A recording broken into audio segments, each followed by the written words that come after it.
Hey everybody. So I came on here today because I want to address some questions that I've been getting. It's not an official Q&A, but it's definitely questions that I believe are important enough that they deserve their own little answers. Okay, so I probably had, I don't know, 20 or more messages here lately wanting to know if gaining weight on low carb is a thing. Yes, I'm afraid that it is. I hate to tell you that it is, but yes, it is. Definitely. Because here's the deal. I know that a lot of low carbers, keto, regular keto that eat standard American diet, and low carbers that are in the vegan world, I know a lot of people believe that you should not have to count calories, you should not have to weigh portions. And I'm one of those people that I hate weighing things, I hate counting things. I always hated Weight Watchers because I hate the whole point system. I hate all that stuff, right? But recently I started measuring and weighing my portions just because I wanted to make sure that I was in the ballpark of what a serving was. Am I feeding myself appropriately? I don't worry about eating too little of things. We've had this discussion before, but you can definitely eat too much of certain things. For example, peanut butter. Okay. Do you know how little a serving of peanut butter is? I mean, it's a tiny little serving. But when you don't measure it, if you're just sticking a tablespoon tablespoon into your peanut butter jar and scooping out a couple big scoops, you probably ended up with 3 or 4 servings without even realizing it, because I am notorious for overeating peanut butter. And I'm telling you, when you're consuming that massive amount of high fats and high calories, yes, you're going to pay for it on the scale. Sorry to say, you just will. And around the midsection and all those places that fat likes to pack on your body. And we're all different. We all gain weight in different places. So yes, it is a thing. You can gain weight on keto, low carb, whatever. Does that mean you should have to weigh and measure everything you eat? No, it doesn't. Because when, for example, if I'm making a stir fry and I'm tossing in mushrooms and celery and spinach and zucchinis and all these low calorie, low water density, low carb vegetables. I tend to make my stir fries out of lots of green vegetables, and green vegetables are the best vegetables as far as I'm concerned. I don't measure that. I don't. Now, when I roast vegetables, if I add in a little bit of sweet potato because it's my carb cycling day, or I add in some green peas to something I want to eat that week, anything where I'm going to add in a little bit of starchy thing or a little bit of a higher carb vegetable, I will measure that. Like, I know that a quarter cup is a serving for green peas, and it's not very much. So, and I usually just do peas like a condiment. Like, I'll do 10 peas or 12 peas. I won't do a whole quarter of a cup. But occasionally, if I really, really am wanting peas, I may do a quarter of a cup, but I don't do over that. If I'm doing a sweet potato, I don't eat a giant sweet potato. I'll eat 30, 40, 50 grams of a sweet potato, which is like a little tiny chunk of a big one. It's like a fourth of it. Most people are like, oh, I'm having a sweet potato, so I can have a sweet potato. No, now you're having 4 servings of that. That's a lot of carbs. It's just a lot more than what your body needs.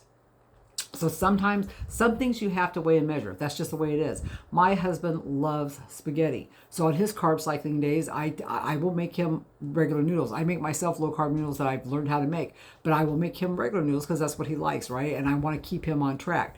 I weigh his noodles out. I do. I just take them, put them on my scales, weigh them out, and he doesn't even have to know about it. I just do it, right? But that's to keep him on track. So yes, the answer is absolutely yes. You can gain weight doing low carb and keto. It's just a thing. I know people that are so sedentary, and not even their fault. They've got problems with walking. They've got problems with their knees. They've got problems with their hips. Whatever. They've got problems, so they're very sedentary, right?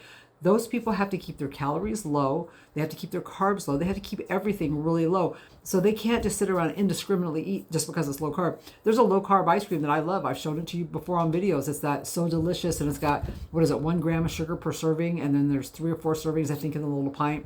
It's got a green cap. It's so delicious. I only usually get the vanilla, right? If I'm not careful with that, I can definitely overeat it. And you don't want to sit around and eat the whole pint. Yes, it only has 3 grams of carbs, but guess how many calories are in it? And that's net carbs. So technically it has 14 grams of carbs. So 14 times the servings would be 50 something or 60 carbs. And, they're saying take out the sugars and take out the fiber and take out all this stuff, and then you get your net carbs. I don't know. I don't know how much I actually trust something like that. Okay? I just know that it's not a good idea to eat the whole pint. If you did, it's not going to hurt you as bad as eating a pint of Ben& Jerry's. Absolutely, not going to hurt you that bad. But calorie-wise, again, you don't need to be consuming that many calories at one time as a tree.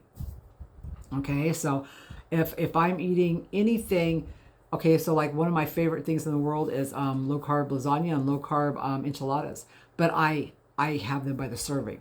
Like we're having low carb enchiladas this week. I've already prepared them and everything. I prepared four little tiny ones for my husband and two little tiny ones for me. That's another thing I do is I don't over prepare foods. I used to do a lot of prep work, and I found out that when I did prep work, we ate too much. We just did. We said I do. Let's say I made 6 servings of something. We'd eat it all in 2 meals instead of having it 3 times, for two of us. We would eat it all in like a couple meals, so we were overeating it. So like right now, when I make enchiladas, I make just enough for 1 meal. When I made the lasagna here recently, I made two meals worth. We've already had 1 meal, and we have enough left for 1 meal this week. I'm very careful not to make more than what I want to consume, because some things are so good that they're just too easy to overeat. Okay, when I buy myself, one of the things I like, and I know not everybody likes the faux meats and stuff, but I love the Smart Life hot dogs, the big ones. Oh my goodness, I love them. Okay, I don't have them often, but I love them. But I also freeze them, and I freeze them individually, and I pull out one hot dog at a time. I freeze my keto hot dog buns because I like them on a bun, so I get the keto hot dog buns.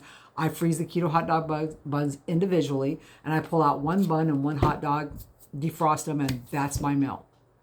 That keeps me on track, because if I was gonna cheat and have a second one, I have to actively think about it. I have to be going to the fridge, and I have to be think about what I'm fixing to do, and I have to get the hot dog out. I have to get, so the whole time I'm getting ready to have more than what I need, I'm having to really think about it. So it's not, oh, I accidentally fell into the second hot dog. It's like, no, I made the conscious decision to have a second hot dog, and I went and had it.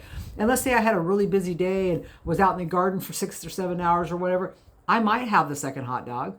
I haven't done it yet, but I might. It's a possibility that I could probably get away with it if I've done 6 hours worth of work in my garden, right? But most of my days, I've had a stroke. I'm 63. I'm a grandma. My days are not that busy. I get up in the morning. I do a 7-minute workout thing that I have on video on the internet. I do 20 to 30 minutes on my Easy Strider. That's about the main part of my exercise, other than just the standard day stuff, a little bit of work in the garden, a little bit in and out outdoor stuff. I'm not a really busy person. I don't need a whole lot of food. And I have always said and always believed, and I stand by, small people eat small. I know that the amounts of food that I eat now compared to when I weighed 268, 300, 368, and yeah, I've been that big. And the amounts of food that I ate then compared to now, my husband and I were just talking last night about when we were really heavy that we could eat a whole giant pizza each. That seems like another person to me. When I think about, it's funny because no matter how big, I used to work in a pizza parlor when I was really young, like 16, I worked in a pizza parlor. No matter what size pizza you get, unless it's a mini personal size one, but the small, medium, large, extra large family size, they're always cut in 8 pieces. Have you ever noticed that? So 8 pieces of a family size pizza is probably 3 pieces of a medium sized pizza, right? I mean, they're just huge, those great big pizzas, right? We could eat a whole pizza. I don't even know what the carb count for something like that is. I'd have to go figure it out, but I'd probably be so astonished and overwhelmed that I'd probably cry. But my appetite now compared to then, if I did go out for pizza now, and we have one out for vegan pizza now and then, I eat 1 piece. 1 piece, that's it. And I'm satisfied with that. And it always amazes me. It's like, wow, I'm happy with that. And if I do eat 2, and I have a couple of times, I'm so stuffed, you guys. I'm uncomfortable. I don't like to eat anymore to that point, and I used to eat to that point every single day. Every single night, I used to eat until I was so stuffed that I would think I was having heart attacks when I would go to bed. I couldn't sleep because my heart would be beating so loud I could hear it beating in my ears. I don't eat like that anymore. And I stand by my belief that small people eat small or smaller. Okay? So that was kind of a long-winded way to say that you absolutely can gain weight if you're not careful on low carb and keto. Okay, so if you're struggling with that, or you might want to take a look at weighing your food, portioning it out, and just look at what you're doing. Get a really good eyeball of what portion sizes look like and the amounts that you should be eating, because it will help you in the long run. Okay, that's it. That's all I got for right now. Bye. And be watching this week. I'm going to be doing a whole bunch more. You guys seem to love the what I eat in a day videos. That seems to be everybody's favorite, and they're a lot of fun to make. So I'll be coming out with some more. But all of my best cooking videos for like low carb low carb lasagna. My low carb is out right now. My low carb enchiladas will be out this week. All of those are going to be on the cooking channel. That's on the Vegan Kitchen Magician, in case anybody's wondering. Okay, ciao.